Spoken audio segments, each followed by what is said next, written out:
just like to ask you about how you feel Fine Gael performed in this election.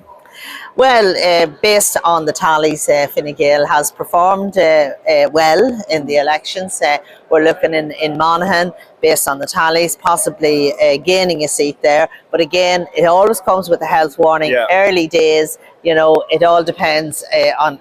You can't really comment until the final count is over, and all the transfers, because we know transfers can go in many different directions. Here in Cavan, I would say that we had 7 outgoing councillors. We're hopeful that the 7 of them will be returned. They've all performed strongly, and I'm very pleased to see that. Or maybe a different combination, you know, with some newcomers maybe. Yeah.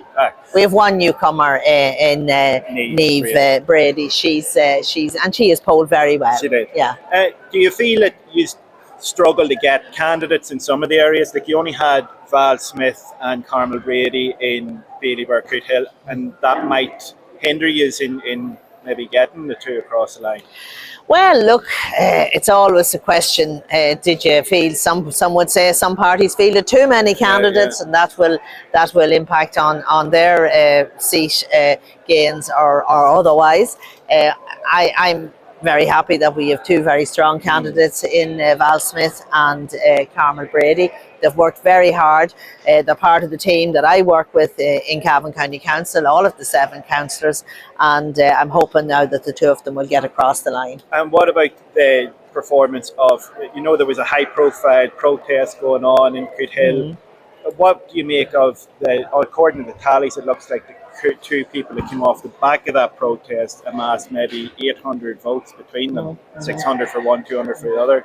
Have you a reaction to that? Yeah, well, look, people vote for many different reasons, and I haven't actually seen all of the Cavan tallies yet. Whatever the final outcome is the final outcome in terms of.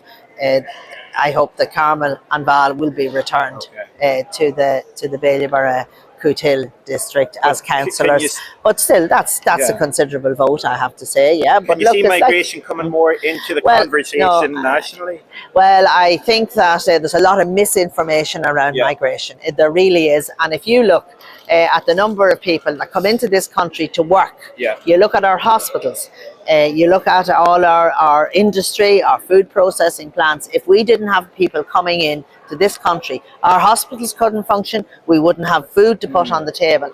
And there's been a lot of misinformation out there, and I accept that there are people coming here illegally, and what the government is doing is we're processing them quickly, and if they're not entitled to be here, well then they're going to be returned home. And that, it's a rules-based system, but I think it gets lost in the overall amount, the overall contribution that migrants do make to this country, and I think that's something that we should all be aware of. And we also should remember that many Irish in the last century travelled the route to America, to Australia, to many England, and they were migrants then also. And look, I think we should try and understand, but at the same time, if you're here legally and you come through a work permit, that's fine.